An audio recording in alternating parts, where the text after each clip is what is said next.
Hi y'all, I'm going to be talking about booktubers being paid to do reviews. And if you didn't know, that's actually a thing. And before you judge anything, I kind of implore you to watch the entire video and then also maybe do some research for yourself.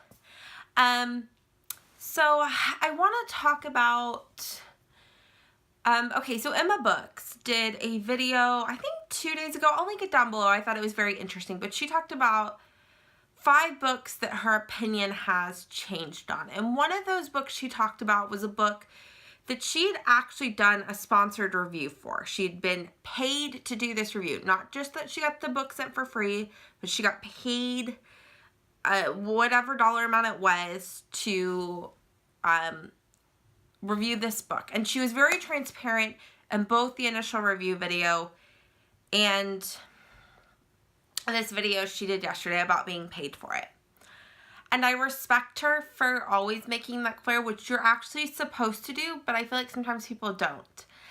And she talks about how her opinion has since changed, but it in no way has changed because she was paid money to do this review. And I do tend to believe her. I've always kind of felt that Emma's been honest. There's been a couple instances on BookTube where I've seen booktubers post a review, and then if you go to their Goodreads or their blog, all of a sudden they didn't like that book as much as they claimed in that video. And I'm going to start by saying this isn't the majority. This is probably about, I don't know, I would say less than 10% of the people who do sponsored reviews. And so I don't want people to take what a few do as what the entire community does, because I don't think that's A, fair, and B, it's not really accurate. And I don't have a problem with people being paid money to make a review. I understand you have to pay the bills. And if you have a position in which you can bring a little bit more income in, or you can make YouTube your full-time job, absolutely go for it. I would never discourage anybody from doing so. But if you're going to be paid for a review, at least be honest and say this isn't your complete opinion. I mean, you have to disclose that anyways. So why lie about it? I don't get it. And I want to talk about ARCs, the process of ARCs, okay? So booktubers, bloggers, they get ARCs, and essentially it's just an advanced reader copy that hasn't been fully proofread, right? The major edits have all been done, but the final copy edits and stuff may or may not have been fully done before they send out these advanced reader copies. And they're sent out to promote hype for the book, and 2, for people to review it, so it starts popping up on people's radar as a book that's coming out. And I just got accepted for Zenith by Sasha Osberg and Lindsay Cummings, and I'm really excited about it because I watch Sasha's channels forever. But I would never go on and have my opinion of a book be altered in the fact because I got to read it for free. Nor would it be altered because I love Sasha, right? And so I wouldn't just automatically give her a 5-star review. And some people might, and I feel like if you're going to do that, come out and say it. Just say, hey, Sasha's my friend, so, or I really like Sasha's videos, therefore my review, while being my own opinion, might be biased. And I realize that bias, and so I want to give a disclaimer, right?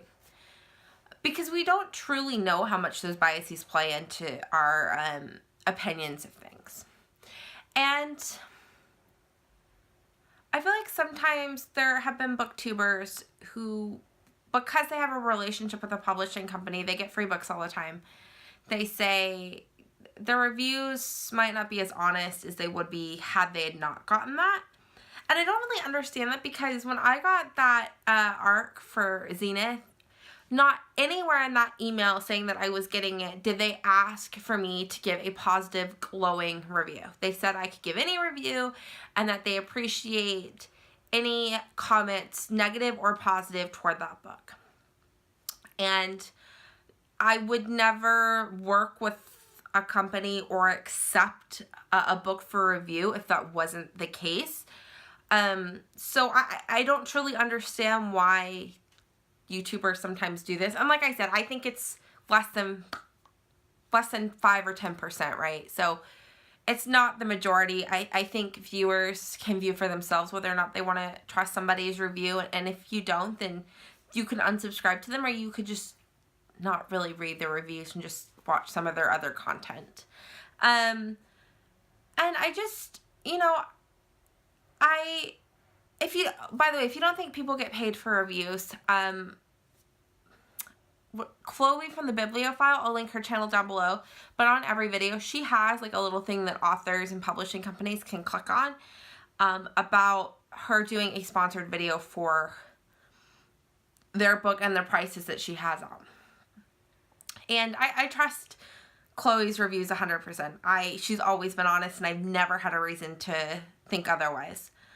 And this brings me to another point, because she does it for, like, mainly I think the idea is for smaller authors, like, and self-published authors. I have, on the other hand, had the experience where I have read a person's book, particularly a book of poetry, and I gave it a 1-star review because I absolutely hated it. And I was very honest in that review, and I didn't say anything intentionally to hurt this author. And he replied to my review and sent me like a message. And in there, at first I felt bad about it, because he said, the first thing he said, and this kind of irritated me, but then I kind of felt like, well, maybe it's just he's so hurt by this review. He said, well, did you actually read all of the poetry? And then he proceeds to say, I think if you read it again, or finished it, you would enjoy it, and I would appreciate more in-depth feedback. So I was thinking, well, maybe he just wants more in-depth feedback, and he thinks maybe I DNF'd it. Maybe, he thinks the point's at the end. Well, I had read the whole thing. Okay, so I replied back, I'd read the whole thing. I feel bad, but, I'll tweet it out and see if maybe, because I'm just not somebody who tends to like poetry, that maybe I just didn't get it. That's a possibility. And I was honest that I wasn't quite into poetry in my review, but okay. And having some time since then, it's kind of been like, how dare you, as an author, tell me that I don't have the right to have a negative opinion of your work?